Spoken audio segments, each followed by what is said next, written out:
Earlier we had a very big performance. Yeah. How was it for you? No, I loved it, man. People came out in large numbers. The energy was great, man. You know, it feels good anytime we get on stage and people are singing your music back to back, word for word. It's very encouraging, and you feel like you haven't wasted time in the studio. Yeah. Yeah. You have been in the music industry for quite some time. Yeah. How have you managed to keep the vibe? I think one of the things that keeps me going is anytime you get onto social media and people are saying, "You remember that jam like Uprising, man, we'd love another vibe like that." Yeah. Anytime somebody stops you for a selfie or an autograph, you know, you feel appreciated. Yeah. You know what I mean? I think the quest for me to be a trendsetter has also kept me going. The fact that I want to be known to have created trends and new sounds that were not there before. Yeah. You know, I want to leave a legacy. You know what I mean? I don't want to ride on what's hot because because that's how you die with the fashion. Yeah. So, which is your favorite song? Hey, that's hard. I listen to a lot of music, man. It depends on the vibe of the day. I have my days where I just love listening to hip hop. I have my reggae and dancehall days. I have my R&B days. I think being a music producer through the years, you tend not to limit to what you listen to. Because if I'm going to produce music for other artists, I'd rather have a wide scope of what I'm listening to. Yeah. And once you have the insight of what's going on out there, man, you'll be able to, you know, put out much better productions for other artists. Yeah. Yeah. You had a program where you used to help young talents develop and monetize their talents. Is the program still there? Yeah, it's called Blow, blowafrica.com. Yeah. So Blow is a music tech platform that we've been building over 2 years. And the concept of Blow came about when I celebrated 26 years in the music industry. 26 years. 26, so Oh my thanks. God. So when I look back, I asked myself, what I noticed is that a lot of artists go through so many challenges trying to make that break before they go mainstream. But unfortunately, it's not a level playing field. It takes an artist an average of maybe between 5 and 10 years before your name turns into a brand and your brand can start feeding you. Yeah. So what happens is we tend to lose a lot of artists In between. in that period to the struggle. And it's not fair. There's so much potential music and art that can be put out and monetized that's going to waste. You know what I mean? So that really used to hurt me. My DMs are full of artists who really want a chance, who can't afford studio time.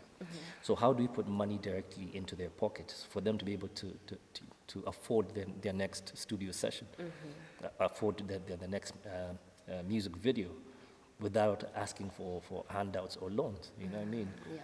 So we created a system where artists can now depend on their immediate fan base.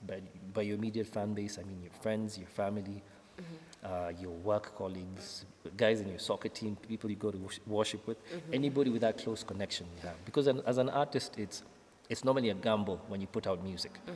You put it out for public consumption, you're not sure whether you will get funds. Yeah, exactly. Whether it's going to get spins, whether you'll get a return on investment. So why not depend on my close network, Circle. To make that revenue. Yeah. So who supported you when you started? What, musically? Yeah. My parents, number one. But do you know how many artists have you heard being told by their folks, when are you going to get a real job? Yeah. That's the most painful statement you can tell an artist while they're starting out, because it's not easy. You don't make revenue overnight. So my parents really came through for me, because my dad had the largest collection of music, so that grew onto me. Oh, your dad was a musician? No, he wasn't, but his brother was. Okay. So when he saw those elements in me, he nurtured it. They supported me. I mean, they co-sponsored our first album for a group, Necessary Noise. So they really went all out when it came to supporting me. And that support structure from home, I think, is what got me more and more into music. I think they were my biggest fan. My first album, I think my dad used to be around his friends going to sell my CD. Yeah. And, this is my son's CD, man. Get the album now. So that support system was very key for me. Okay, and who is your mentor? Let's say career-wise,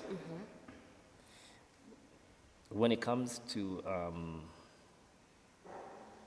structure of the business side of music, Diddy. P. Diddy, I love what he's done with the business of music. You know what I mean? Artistically, Damian Marley. I love Damian Marley's sound. He's a great performer. I love how he writes. I like his flow when it comes to reggae and dancehall. He thinks out of the box, which is what I love to do with my music. Yeah, but your music is unique. Thank you.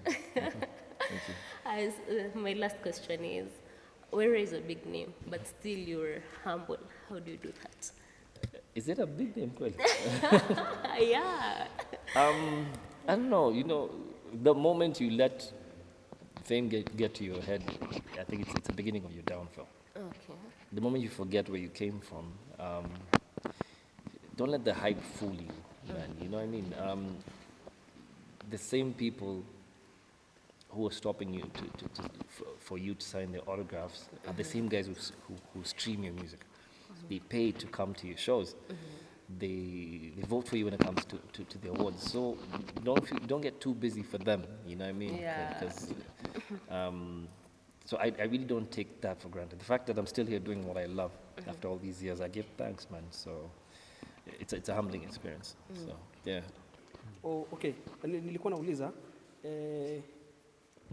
since nisikize na kupenda pia ni kama miaka 9 imepita. It's been 10 years. Yeah, 10 years exactly. Exactly. So maybe we want to feel the same taste.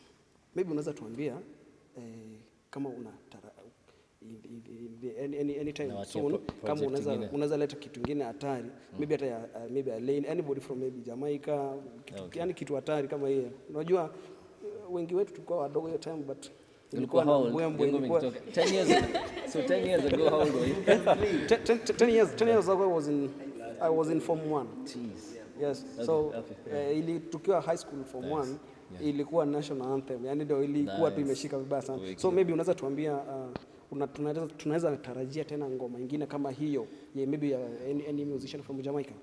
Ngoma ziko kibao, collaborations ni nyingi nimefanya.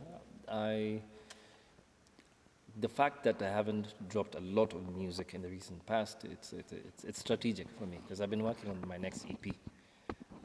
However, I joined the tech world about 2 years ago to build the music tech platform called Blow, and it's for a good reason because I feel I'm at that point in my career that I want to create opportunities for artists.